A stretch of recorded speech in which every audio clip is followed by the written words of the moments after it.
Aloha, everyone, and thank you for joining the COVID-19 Public Health Action Webinar, Tracking Global COVID-19. My name is Dr. Susan Mercado. I'm the Food Systems and Resiliency Director at the Hawaii Public Health Institute. And before we get started, there's some Zoom housekeeping to go over. Okay, for all questions, please utilize the chat box or the Q&A box at the bottom of your screen. No continuing education credits will be provided during this webinar series. All webinars will be available on the Hawaii Public Health Training Hui.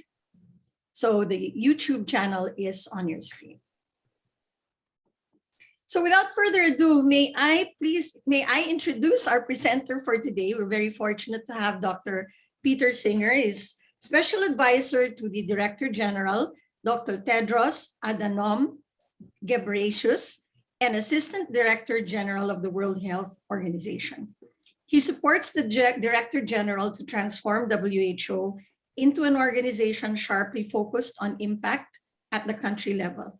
Dr. Singer co-chaired the transition team, was the architect of WHO's strategy and its triple billion target, and supports strategy implementation of WHO's program budget, results framework, delivery stock takes, investment case, innovation framework, innovative finance initiatives, brand strategy, and multilateral partnerships through the Sustainable Development Goals 3 Global Action Plan. During the pandemic, he has been a passionate advocate for vaccine justice. On a personal note, we look to Dr. Peter Singer as one of the leading visionaries at this difficult time in public health, and we are grateful that he has given us time. He's in Geneva right now, but he's given us time to be on this webinar this morning and this evening for him. So thank you very much, everyone, for joining us. And I'd like to turn over to Dr. Singer. Peter, please take it away. Well, thank you so much, Susan, for having me, and aloha from Geneva. It's a real pleasure to be with you, and I really appreciate the opportunity. And so thanks to all the organizers and thanks to everyone who's joined us. What's an early morning in Hawaii and an evening here in Geneva. I want to make some brief remarks and then really looking forward to your comments. And particularly interested in your observations about experiencing the pandemic and some of the issues that I'll discuss from the standpoint of a small island. And I know that there's unique and special issues there. And I'll maybe mention some of them, but would also like to hear very much about that experience from you.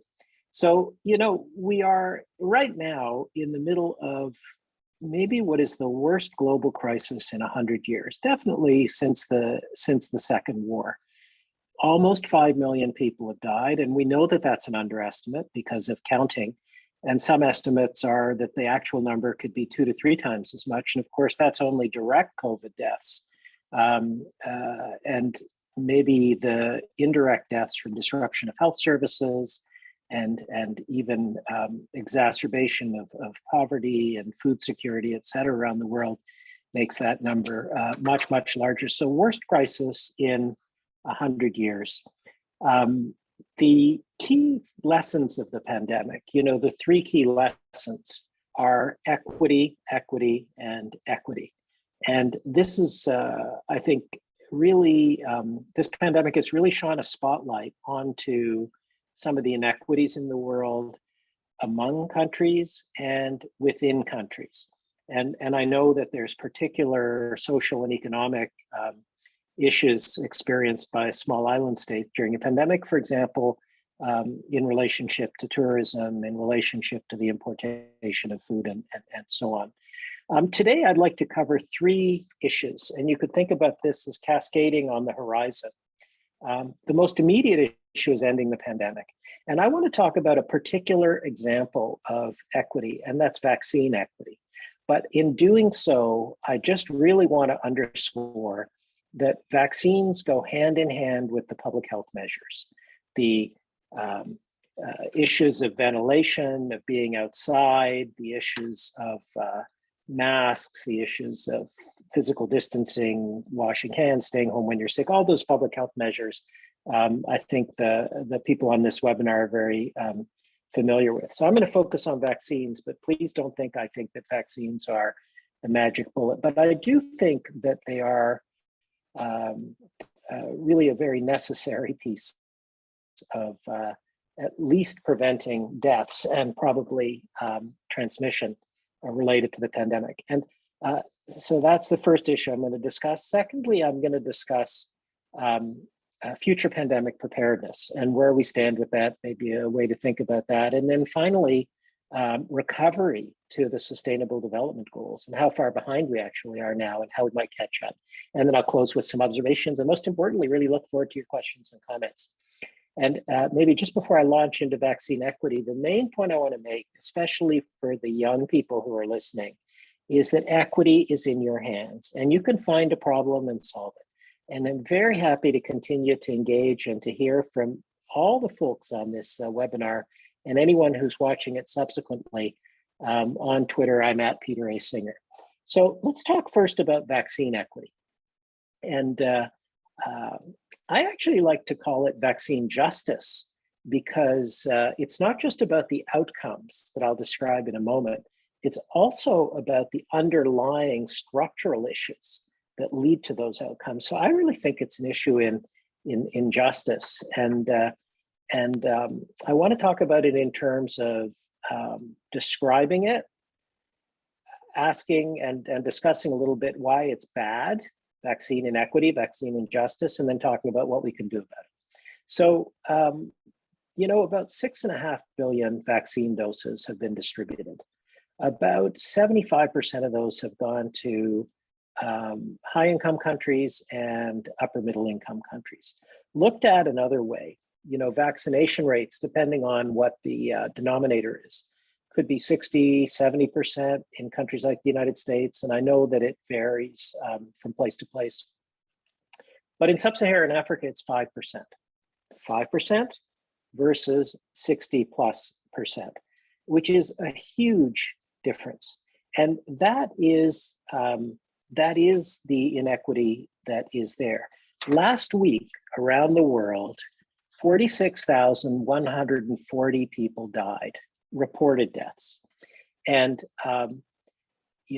it's very likely that many of those people, maybe most, a very high proportion would have been unvaccinated, and many would have been unvaccinated because they cannot get the vaccine because there's not enough supply and because there's inequitable distribution. So this is really a very serious thing. Even if across the world for the last few weeks, and this is a positive, the rates of cases and the rates of deaths have been dropping.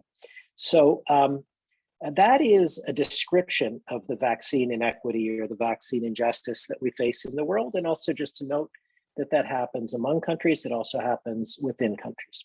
So why is that bad? It's bad for at least three reasons. Firstly, it's unethical. You have to wonder with those 5% versus 60% rates, whether we really do love our neighbor like we love ourselves, whether we really do think every human life is of equal value. I mean, these ethical precepts do not seem to be playing themselves out in practice. It's also really bad economics for the world. The economic losses here are huge. $9 trillion in one estimate, tens of trillions of dollars, really. And you can't restart the world economy, especially for low and lower middle income countries, without having COVID under control everywhere. And the third reason, beyond the ethics and the economics about why vaccine inequity or vaccine injustice is bad, is epidemiology. It's really self-defeating. I mean, everyone obviously has heard of the Delta variant, which is more transmissible. Well, there's a lot more letters left in the Greek alphabet. And the way you make variants is to let the epidemic rage anywhere, because you can't put out half a fire. So if we wanted to set out to actually make variants, we would do what we're doing now, which is to have the pandemic raging in parts of the world. That's basically a variant generating factory. that we're letting run full bore. And so the risk of that, and it's a small but non-zero and finite risk, is that we create a variant that escapes the vaccine. We don't have that now, but if we do, we'll all be set back. And so that's why vaccine inequity, vaccine injustice is bad. So what can we do about it? Well, what we can do about it is tackle the two things I talked about. One is the inequitable distribution of vaccine, and secondly, the underlying injustices related to the technology and where the manufacturing is. In terms of the inequitable distribution, at a minimum, what we could have is the manufacturers disclosing, making their contracts much more transparent. So channels that go to low and lower middle income countries like COVAX or like the African Vaccine Acquisition Team can understand what's coming, when manufacturers could allocate more of their production to those channels. And countries can deliver doses that they might have in their stockpile or in their future. They can swap future contracts with COVAX or with AVAT. These are all examples. In fact, the G7 countries have pledged 1 billion doses. Actually, it's more like 1.5 billion now, as the United States has increased its pledge. But only 15% of those pledges overall from G7 countries have been delivered. And so those deaths continue week by week. And so moving up those doses and the delivery of those doses that are in stockpiles and swapping contracts with COVAX and AVAT can really help to be life-saving. In fact, it's estimated, one estimate is that if 1 billion doses were provided on that basis from the G7 pledges between now and the end of the year, that up to 1 million lives could be saved. I mean, imagine being in a position to save 1 million lives. And so that's the kind of redistribution. And by the way, for both of these things, equitable distribution and increasing supply, we do have targets now that are pretty widely accepted of every country vaccinating about 10% of their population by the end of September. 50 plus countries, almost 60 countries missed that target through no fault of their own, because they basically didn't have access to vaccine. 40% of the people in the world vaccinated by the end of the year, and many countries are off track now, again through no fault of their own for that target, and then 70% by mid next year, 70% of the world vaccinated by mid next year. So those are the targets. Talked about the equitable distribution, but that may not be a fully sustainable solution. The other lesson of the pandemic is the need for regional, at least, vaccine manufacturing to have a sense of security. And that requires sharing of intellectual property, sharing of technology, sharing of know-how. So here, WHO with the government of South Africa has set up the mRNA Technology Transfer Hub based on the very successful Technology Transfer Hub model for influenza vaccine that operated between 2006 2016. And we estimate that with the participation of the mRNA, the advanced mRNA companies, vaccine could be produced within 18 months, and without it, 36 months, at least twice as long. And at this point, they are not participating in the mRNA hub. So the first area I wanted to cover was vaccine inequity or vaccine injustice. And it's because of those underlying issues of technology, where the vaccine is produced, et cetera, that I think about as an injustice. It's the 5% versus the 60 to 70% vaccination rate. I mean, imagine if Hawaii had a 5% vaccination rate like sub-Saharan Africa, and what that would be doing to the pandemic in Hawaii right now. Why is it bad? It's unethical. It slows down the world economy, basically brings it to its knees. And it's self-defeating epidemiologically, because that we're running the risk of generating variants. We're increasing the risk. And what do we do about it? We can distribute vaccines more equitably through channels like COVAX and AVAT, and there both companies and governments have a role. And secondly, there's a sustainable solution of regional vaccine manufacturing for example, through the WHO South Africa mRNA Technology Transfer Hub. So that's a little kind of delving into vaccine inequity, vaccine injustice. And of course, that plus the public health measures is how we end the pandemic. Now, once the pandemic is dampened down, and I don't think we're talking about we're not talking about eradication in the short term. We're talking about essentially, as someone said recently, defanging by decreasing the deaths and hospitalizations and bringing the level of transmission to a reasonable level, but not eradication, at least not in the short term. This virus is going to transmit for some time. Once that happens, the next question is how to prevent an epidemic from this scope and scale, pandemic of this scope and scale from ever happening again. And here, there have been very intensive discussions related to this among member states. WHO has 194 member states, and a few independent panels that have looked at this and made more than 200 recommendations. And when you cluster those, you really end up with 4 categories of things. The first category is governance. And so at the end of November, the 194 member states of WHO are coming together in a special World Health Assembly to consider the creation of a pandemic treaty or other instrument related to pandemic preparedness. Now, you know that WHO has the authority to convene, under its constitution, convene states for treaty making. And we've done it once, and that's the Framework Convention on Tobacco Control. And the reason I say you know it is you've got a advocate, a campaigner for tobacco control as the CEO of your institute. And so this would be the second time that happens, and it would be complementary to the administrative regulations or administrative law, essentially, of the international health regulations. And so the 4 areas here, firstly, governance, which is the treaty, but also the idea of having inclusion of all nations, because a pandemic can start and is stopped in any country, in any community. And so it's very important that that governance thing be inclusive. Secondly, financing. We know there's not enough finance for pandemic preparedness. After Ebola, we had what Dr. Tedros calls the cycle of panic and neglect. Countries prepared pandemic preparedness plans, national plans, and they weren't funded. This is what happened to many African countries who need more money. We think it should be linked to the governance of issues. So when you identify a problem, you have the money to solve it.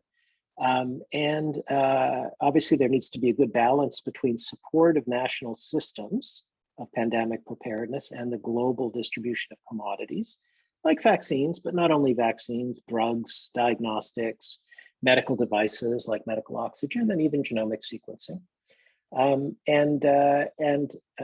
Ideally, this would flow through established channels. So governance, pandemic preparedness, governance, finance, systems and tools. So WHO has established a number of new systems and tools to tackle issues in pandemic preparedness even more effectively in the future. For example, with the government of Germany has established the Berlin Pandemic Hub for early warning, pandemic and epidemic intelligence. I already mentioned the mRNA Technology Transfer Hub.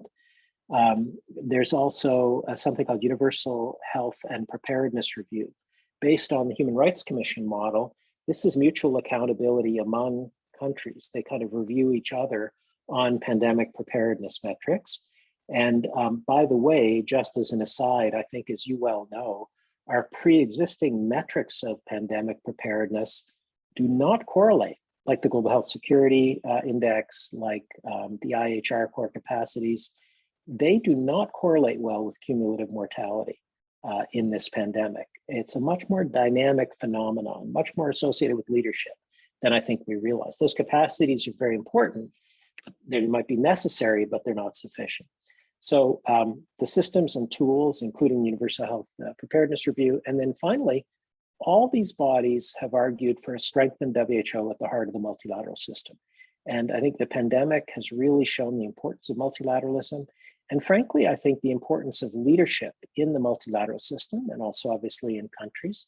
The cumulative mortality of even G20 countries varies by at least 50-fold through the pandemic. That really tells you something about the importance of domestic action.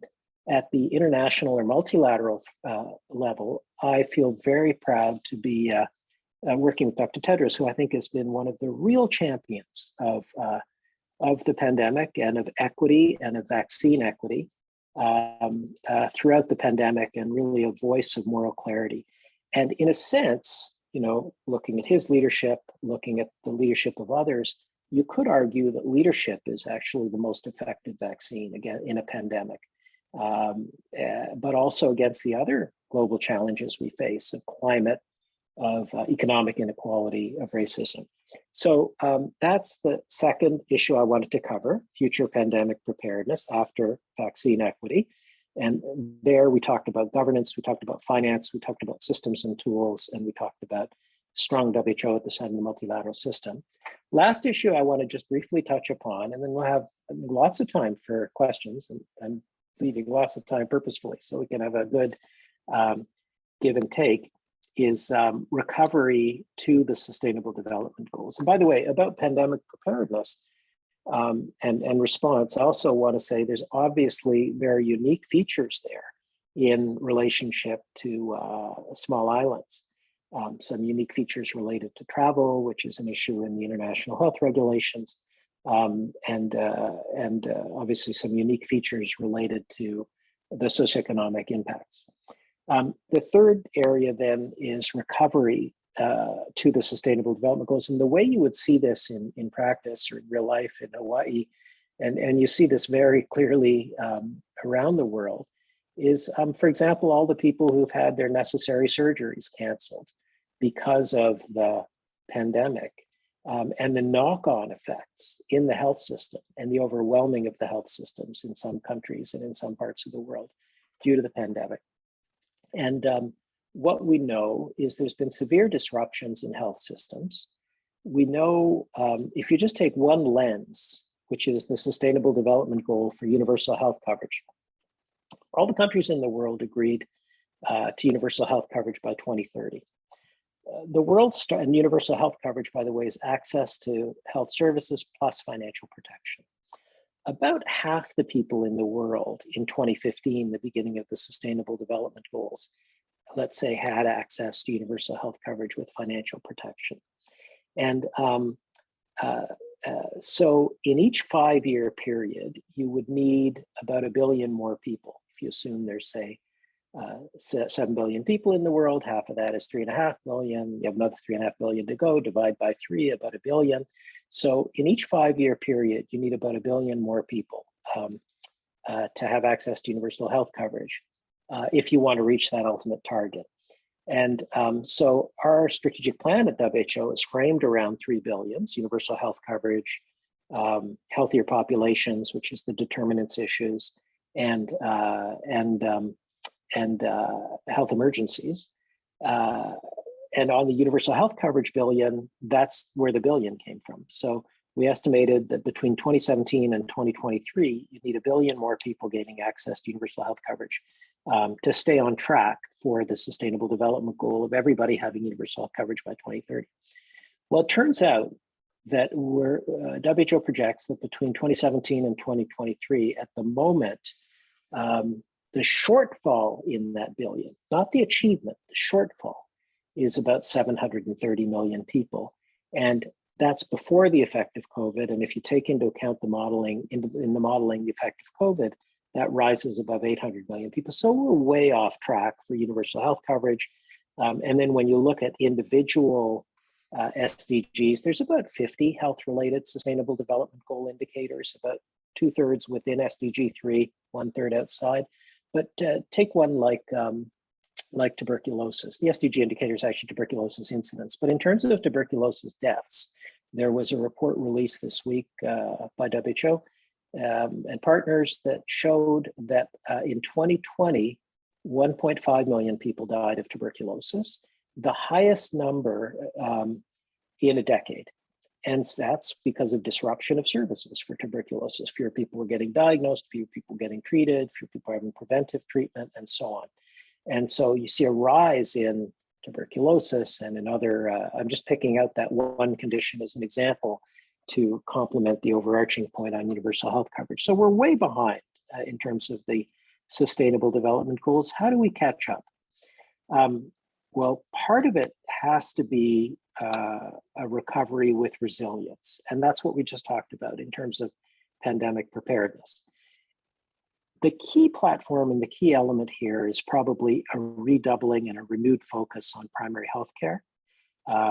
Primary healthcare being essential services, including essential public health services, engagement of communities, multi-sectoral approaches, a real focus on primary healthcare, a resilient recovery, as I mentioned, a green recovery, and then we need to accelerate back. And here, the importance of data and delivery and national statistical systems, the importance of innovation and scaling innovations, and the importance of partnerships becomes really much at the fore, accelerating back. So on the SDGs, we're way behind. We need primary healthcare, pandemic preparedness, and acceleration to get back. So having talked about the importance of this crisis and the lessons of equity and the unique features of small island states, and then going through three, if you will, cascading fronts: ending the pandemic with a focus on vaccine equity, pandemic preparedness, so we don't have an epidemic or pandemic of this scope and scale again. We won't be able to prevent future outbreaks. Maybe we won't be able to prevent future epidemics because these things happen at the human-animal interface. And here I want to emphasize the importance of One Health and those multi-sectoral approaches. But we will be able to limit the scope and scale with early warning, with these mitigation measures, et cetera. So pandemic preparedness, and then thirdly, recovery from disrupted services and to the Sustainable Development Goals. In closing, I want to come back to where I started, which is on equity. And really just to emphasize that equity is in our hands, and ending the pandemic is in our hands. These aren't things that just happen. If we are able to share the vaccine better, if we're able to follow public health advice, your advice in Hawaii and everywhere around the world better, the pandemic will end sooner. But we have to do it all everywhere around the world because, as I say, you can't put out half a fire. Equity's in our hands, in your hands, in the hands of young people. Ending the pandemic is in your hands, and leadership is the most effective vaccine against the pandemic and the conjoint global challenges we face. And, this might seem like a tall order, ending the pandemic, vaccine equity and justice from those numbers, future pandemic preparedness, getting back on track to universal health coverage and the Sustainable Development Goals. And it is a tall order, but to quote the great Nelson Mandela, it always seems impossible until it's done. And so if we work together, we can get this done. If we work together in communities, we can get this done. And with that, I'd like to stop. And we've got, I think, lots of time, Susan, for questions. Thank you very much for your attention, and look forward to hearing your questions and engaging with you. Okay, thank you so much, Peter. I think that's a very thought-provoking talk, and you've actually shared with us a lot of your insights on not just on the current issues, but how we're going to move forward. So I'm going to ask the audience to put in any questions, pop in any questions you want into the chat box or into the Q&A box. But to start off the discussion, Peter, I'd like to ask you about human resources. So, there's pandemic fatigue all over the world, and even in Hawaii, we feel that healthcare workers are resigning, and they're not, you don't have a lot of people who want to go into the medical or health fields anymore.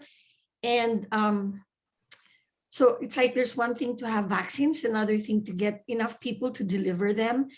And this is an issue for us in terms of reaching populations that are farther off, that have transport issues and so on. So what are your thoughts on how the world is going to recover in terms of health human resources? I mean, the first thing to say, Susan, is to really express on behalf of WHO, on behalf of Dr. Tedros, our respect and appreciation to health and care workers, including public health professionals on this call, who, as you say, have worked tirelessly through this pandemic, our respect and appreciation. And not only that, but very, very sadly, many of our colleagues have paid the ultimate price. And that is a very, very sad fact. In fact, tomorrow, in Dr. Tedros's press conference, there will be, I think this might be a topic that will be addressed. I suggest people tune in terms of the health and human resources. I mean, and so I think we have to first start by expressing our respect and appreciation. So when you see the trolling sometimes on Twitter and the difficulties that some of our public health colleagues have, this is extremely disheartening, and in some cases the politicization extremely disheartening and extremely corrosive to public health. Beyond that, I think the pandemic has demonstrated as clearly as a bell the fundamental importance of public health workers and public health infrastructure. This is a boots and leather exercise when you think about contact tracing, when you think about the communication and the advice. Extremely important. And then beyond that, it goes back to the emphasis on primary health care and primary health care workers, because this is what's going to be needed to recover. So respect and appreciation, sorrow, and really heartfelt condolences for our colleagues who have paid the ultimate price, protecting their community. That's the finest, those are the finest amongst us who take on personal risk in the service of others. That is the finest example of humanity. The reciprocal obligation, of course, to provide support and protection. And then the demonstration of the importance of the public health workforce in particular through the pandemic. This is a human resources thing, public health. And I think it's very clear now to everyone, and then merging into the issue of service disruptions, service recovery. And finally, on the issue of fatigue, I think we're all tired. And I think that, there is hope. This pandemic will end. Cases and deaths are actually dropping for the last few weeks, but it's not going to be over until it's over.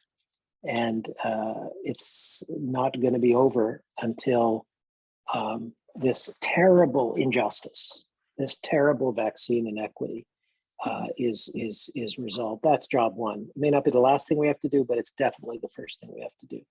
And we have to do that as quickly as possible. Thank you, Peter. We've got a question from the audience from Natasha. She's asking, as a resident of Hawaii, is there anything I can do to advocate for the equity of vaccine access, especially in places like sub-Saharan Africa? Yeah, very much so, Natasha. And, any government in the world acts on the basis of the requests of their citizens. And that's why I say, in part, equity is in our hands. So there's a lot that the U.S. government, that G7 governments can do. So I mentioned that G7 governments pledged 1 billion doses. It's now up to about 1.5 billion as a result of the generous and increased pledge of the U.S. government. But as Dr. Tedros says, show us the vaccines. I think at this point, it's not about projections or commitments. It's about vaccines delivered. And so that 1 billion doses, of which only 15 of the G7 pledges, it's 1 billion plus now, of which only 15% have been delivered. That needs to be accelerated through stockpiles, use of the stockpiles, through the use of the future contracts, and right now. So what a resident of Hawaii or any person in the United States can do, or actually in any country, is to call upon their government, because that's what governments respond to. They respond to, and rightfully so, the desires of their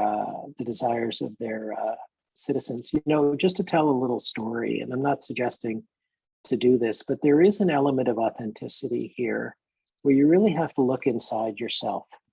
I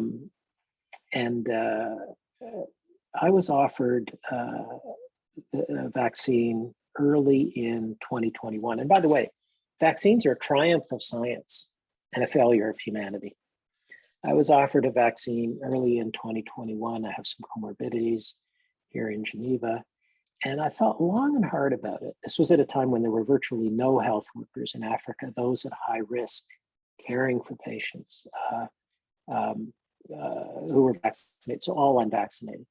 And I thought about it. I spoke with my family, and I decided to defer that vaccination. Now, I had had COVID the previous spring, so the risk obviously would be smaller because I would have had some natural immunity. I'm just putting all my cards on the table, but I did go through that exercise of thinking about, should I be vaccinated now or not? And I am very pro-vax. So this is also not an anti-vax sentiment. It was just an authentic sentiment around equity and justice and feeling that it just wasn't right. So I actually ended up trying to delay that appointment. It turns out that it's hard once you're booked in Switzerland not to get vaccinated. So I had to cancel that appointment. And then later in the spring, when higher numbers of African health workers were vaccinated, I took the vaccine. What I'm really trying to get across here is just to use my story. It's not about me. It's about the authentic choice, Natasha, that you might make or that anyone might make. For example, if you're at low risk and you have the opportunity to get a booster.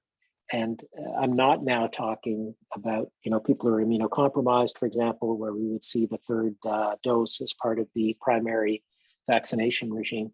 But, low risk people getting boosters, as my friend Mike Ryan says, is like people getting third life jackets, people who are like in a lifeboat in the ocean, getting third life jackets before other people have gotten their first life jacket.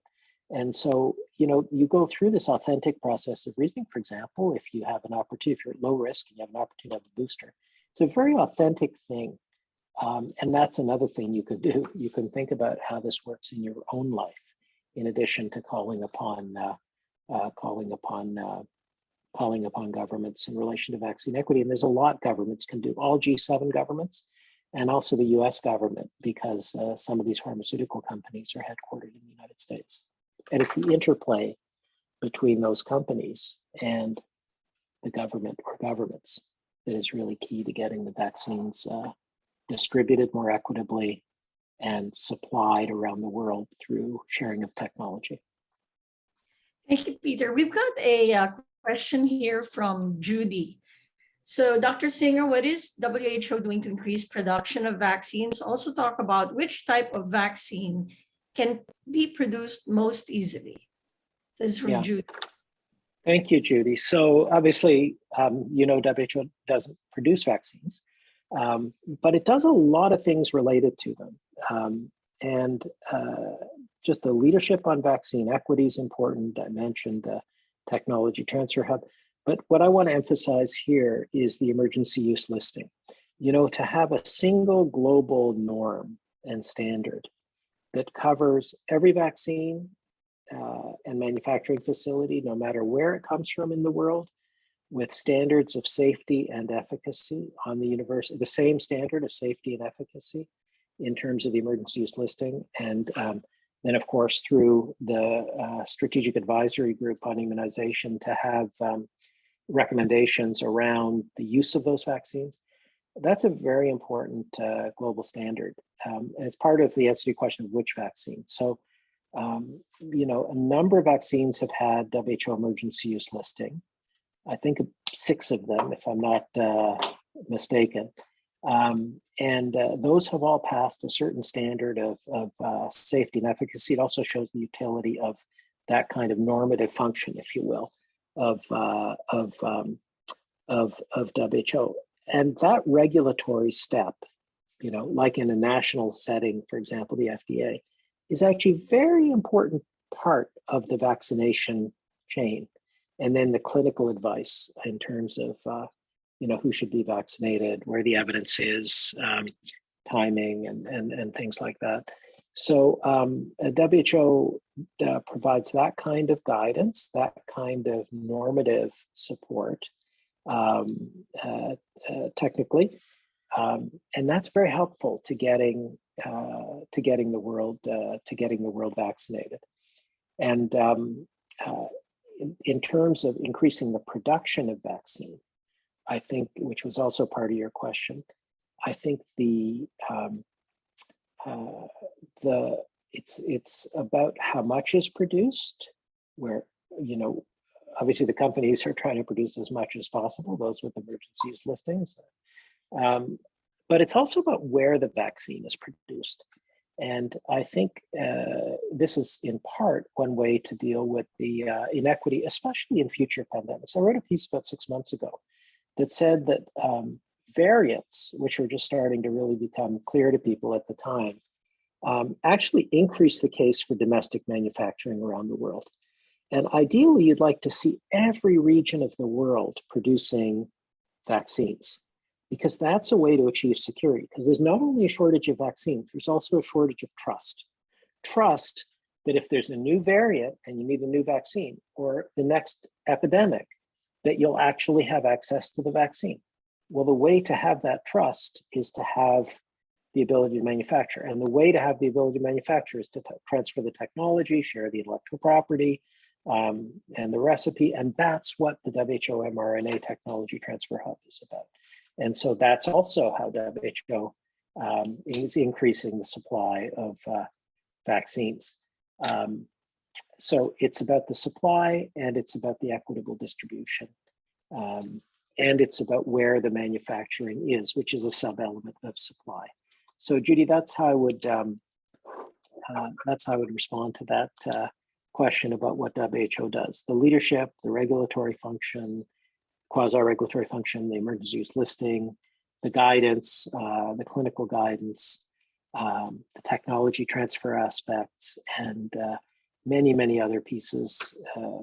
You know, the initial R&D blueprint in February, and so on, and including, you know, in some of these technological cases, how the genomic sequence is then programmed in. So even the publication of the sequence, which happened in January of 2020, that is a piece leading to the vaccine as well. And so many, many different ways, including some of those that I mentioned. But the action needed here is technology transfer for sustainable solution. And the concrete request is the mRNA Technology Transfer Hub. Because as I mentioned, with that technology transfer from the large companies of mRNA, it's 18 months. Without it, it's 36 months. And 46,140 people died last week. Okay, thank you, Peter. We've got a question from Valerie.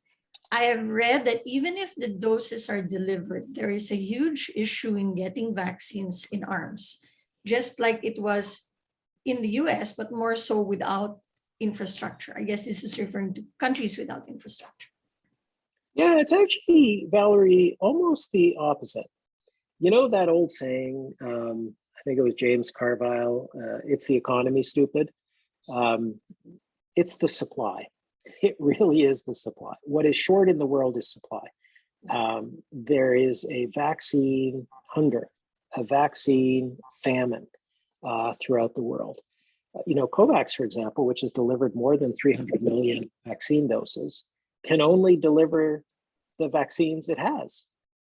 The problem is supply. You know, low-income countries have received less than 1% of the world's supply. And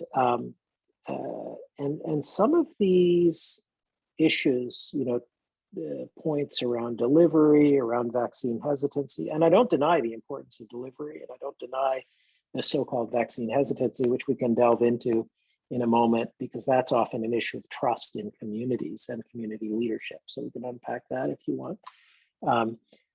So don't deny those things, but you only have those things if you've got vaccines to be hesitant about or vaccines to deliver.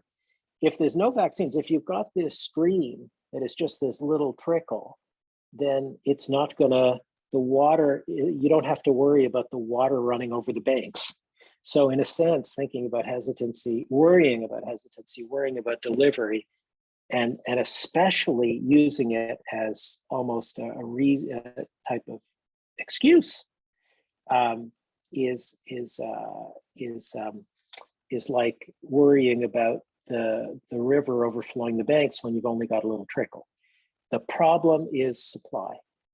And when there's enough supply, yes, there'll be little pockets of delivery challenges, a little bit, but that's a tiny thing if you've got a 5% vaccination rate. So it's about supply, supply, supply throughout the world. Now, where you've got a high vaccination rate, like in the United States, we do see hesitancy, we do see delivery challenges. And by the way, this is one where that north-south distinction goes on its head, because many so-called poor countries are excellent at vaccination drives. That's what they do with yellow fever. We don't do that in Canada with yellow fever, and so in some sense, whether it's the contact tracing, whether it's the vaccination drives, the public health functions of some low and lower middle income countries are actually better than the public health functions of some high income. So the whole thing goes on its head. So you could see, I'm getting a little worked up about the hesitancy and delivery arguments. Use the delivery argument, people also use the hesitancy argument. And, it's not exactly the same thing, but you'll remember in the HIV pandemic, where, by the way, we had some of the same issues around the antiretroviral drugs. There was the issue of can't have these drugs, HIV, antiretroviral drugs in Africa, because, the caricature, the worst case scenario was, you'll remember, the Africans can't tell time. It's a little bit like that. If there's enough supply, well, let's just start with that. There ain't enough supply, and that's why people are dying. Let's fix the supply problem. And by the way, we are working on delivery. We're looking at the bottlenecks, some of the bottlenecks. We're looking at the infodemic. So it's not that those issues are important, but they can be a distraction from the main issue, which is supply, supply, supply. Thank you so much for that question, Valerie. Okay, we've got another question here, Peter, from Catherine. What are your thoughts about getting the booster vaccine, and should you get a different vaccine from the initial dose? Yeah. So on the booster issue, really important to differentiate extra vaccine doses that are part of the primary schedule from so-called boosters for low-risk people on a widespread population basis.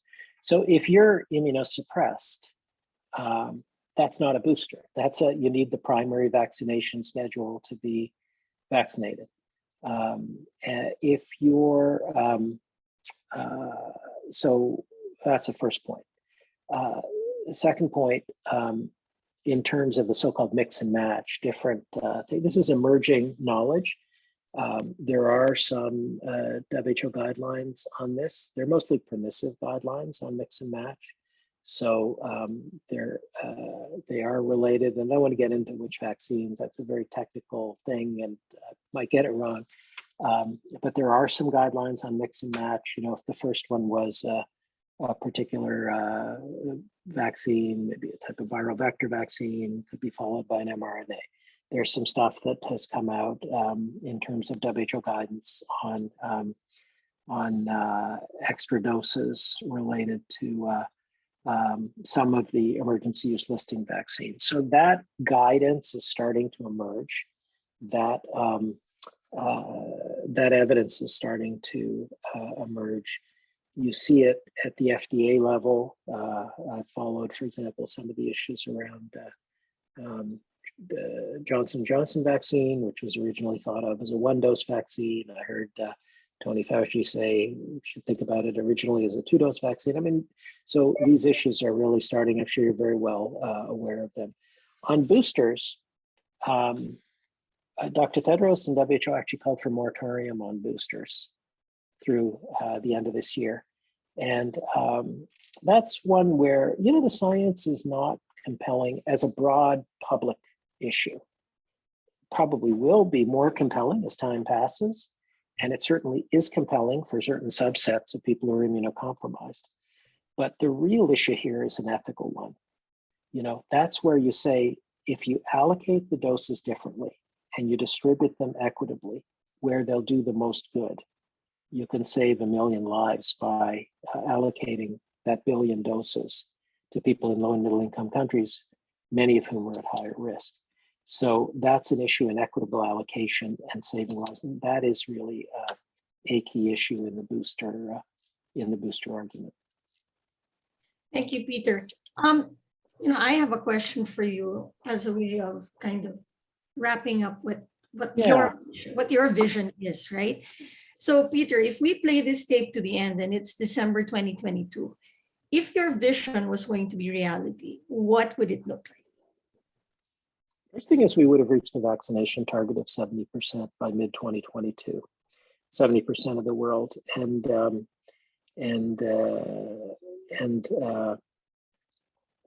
sooner the better.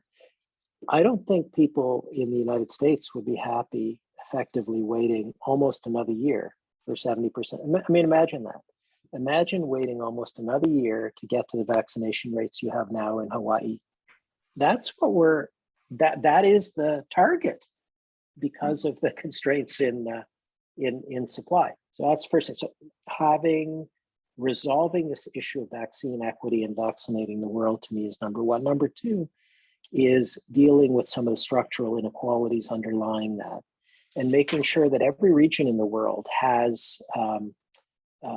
is able to produce vaccines.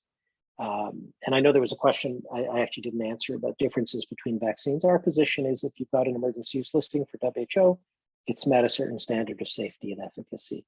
And all those vaccines are very good at preventing death and hospitalization, which is the primary issue, primary outcome. So the 70% vaccination, the regional vaccine manufacturing, and the success of the WHO mRNA South Africa technology transfer hub, the adherence to public health measures, people listening to public health authorities, and the epidemic under control in every part of the world through vaccination, through public health measures, an international agreement that, let's say, will up the solidarity among countries and the cooperation among countries, putting in place more financing in the way we described, a strengthened WHO at the center of the multilateral system. And I don't want to get into technical detail, but that's not just more money, it's also how the money comes. Less than 20% of that money is flexible funds. So it's very hard to shift it to priorities. And then the strong indications that we're recovering back to the Sustainable Development Goals. And we're getting on track for universal health coverage, which is a very, very tough nut to crack, Susan. But you asked me about my ideal scenario, Christmas present for 2022. The Christmas present is all those things. And it's basically the execution on the things that we talked about. And then obviously everyone coming back into their lives, into a place of hope and recovering in a way that we do deal better with these conjoint global challenges of pandemics, climate, racism and racial inequality and economic inequality, because these are top issues and they all run together. That's a bit more of an abstract statement, but it's those specific things and then really making progress against these global challenges. We face, and people being able to love each other again, maybe is a good way to put it, in their families, around the Christmas table, and the communities coming alive again, and the economies coming alive again. So that's a long wish list, but I think that's that would be a way to put a wish list together, Susan, as a Christmas present for 2020. So we're all looking forward to that. Peter, there's just a final request here about what do you recommend as resources to learn more about vaccine justice? Yeah, Some great place question. on the website. Yeah, I mean, you know. yeah. I think watching the press conferences of Dr. Tedros and our colleagues is really a good way to stay in touch with this wider suite of issues. Tends to be once a week now. They are recorded, so you can watch them anytime. And you can always see them on Twitter through the WHO Twitter handle. And so I think that would be the first sine qua non. I tweet a lot about it, and I retweet a wide range of people and a wide range of views, including some of the very important civil society voices that we're hearing around the world. And I'm at Peter A. Singer as a Twitter address, and obviously the WHO website generally, but on Twitter, you can really pick up some of the things, and follow Dr. Tedros at Dr. Tedros. He tweets a lot about it. And as I say, I think he's the foremost champion in the world for equity, for health equity generally, and for vaccine equity and vaccine justice. And I feel very proud to have him as a colleague, a boss, a friend, a brother. And I think his leadership has really been superb. Okay, Peter, I think we're at the top of the hour, and I'd like to thank you for your time. Indeed, leadership is the best vaccine, and the world is very fortunate to have you, Peter, at the helm of vaccine justice. So we just like to thank you and like to invite you to Hawaii at some point in time. And for our audience, thank you for being with us today on Zoom. I'd like to thank all of my colleagues at the Hawaii Public Health Institute who are managing the back end of this webinar. And a little reminder to save the date on November 3 for our next Public Health Action webinar. Be safe, be well, be hopeful, and let's be kind to one another. So aloha and thank you. Thank you, Peter, so much. Thank you, Susan. It's great to reconnect with you, and it's great to be with everyone there. Aloha. Aloha. Thank you so much.